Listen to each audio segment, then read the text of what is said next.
So it's Sunday, April 26th, 2026. These are the wheels that I got this weekend. First time in a long time I've had decent mileage. It's averaging 20 miles per gallon. Give or take. Refrigeration truck. I'm not sure if it's locked with the... Well, these apparently don't lock. So they lock individually by key. Because I have the truck locked, but this ain't. But anyway, this whole thing is a refrigerator. If you took the shelves, I was gonna say if you took the shelves out, you can maybe live in it, but small possibility. But it's like a 5 foot across. You'd have to be 4 foot tall, 5 foot tall. You could live in that little section right there that has the temperature in the vent, and you set the temperature from the front. It's more supposed to be, you know, a refrigeration unit for like a refrigerator than to actually live in it, but one could make a go of it, although it might be pretty cold in there at night, I don't know. Just saying, in terms of living in it, one could crawl in there, it's about the right height. Make sure that's shut so I don't fly open on it. Then you have this little teeny bitty tiny thing where if you took all these racks out, or half these racks out, kept maybe the one, and took the other ones open out, you'd have a nice shelving unit to keep all your stuff in. And your clothes can get colder if need be. They have a vent there to make a miniature refrigerator out of this side.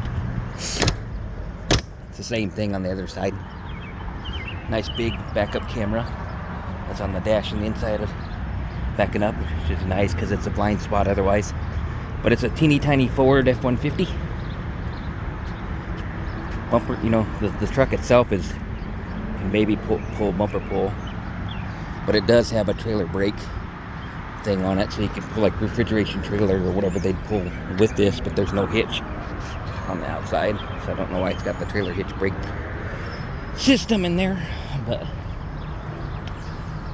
20 miles to the gallon, little Ford F-150 with a customized refrigeration back. Finally got something that's decent on mileage. $70. Took me about 400 miles, and I have 889 miles total to go down to Florida with it.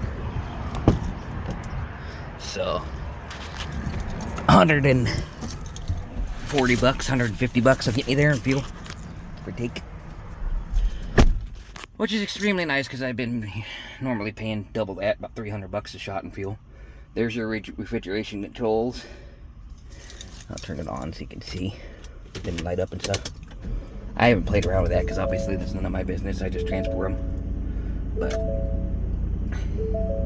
I believe the red is the ambient temperature and the blue is whatever you want to set it to. I think. I don't know. But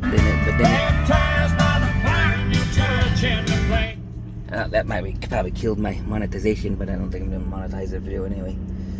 But you do have switches to turn them on or off, so maybe it's either ambient temperature in red and the cool down in blue, or you can actually heat it up on one side and turn the cool down on the other side off. Weirdest thing I've ever seen, but you have switches to actually turn it off or on.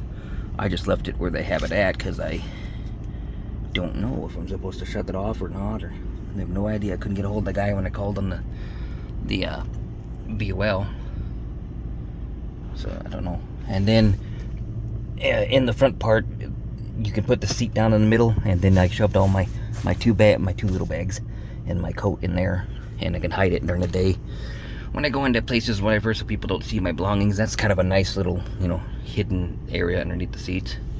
And then when you back up, oops, that's in neutral. It beeps and it gives you this huge setting for backing up, and then plus you have these teeny tiny mirrors. As you're driving, though, you only have the two little mirrors to go by, but they also have that meter light in the corner to tell you when somebody's in the blind spot. So that's handy because you can't see that blind spot. It does have quite the two sides and the rear blind spots. But you just drive it like you're driving a trailer, you know, and give people plenty of notice and time, and don't drive, you know, cutting people off and whatnot, and you'll be safe about it. But I just thought I would show you the latest of what I'm doing here. I still gotta clean it up from eating supper last night and whatnot. You're not technically supposed to have food in the units, but as long as you clean it back up and don't make messes and spills and stuff like that that can't be cleaned up very great, then you can get away with it, I guess. But I have 150 more miles in the fuel tank so far, and the truck itself came with 840 miles on the truck itself, so it got driven from wherever the truck chassis was built, 840 miles, or probably 800 miles, to the factory to build combine the box on the back, and then that was combined, and then the combination was driven to the staging yard, probably 40 miles out, and then I picked it up at 840 miles, and I'm gonna put a total of 889 miles on it myself, bringing it to where it's delivered to. So by the time they get it, it'll be like 1,600, there's almost 1,700 miles on it, give or take. But that's still within the 2,000 mile delivery range of these custom units anyway. They average, if you want somebody to drive them and not put them on a deck truck, they count out the first 2,000 miles worth of distance, because you can get about anywhere in the U.S. for 2,000 miles. It would take some of the far reaches you can't, but they have factories designed close enough to be underneath 200,000 or 2,000 mile range. It does have CarPlay if you have Apple, and then of course Android Auto, and I've been using Android Auto because I have 2 Android phones.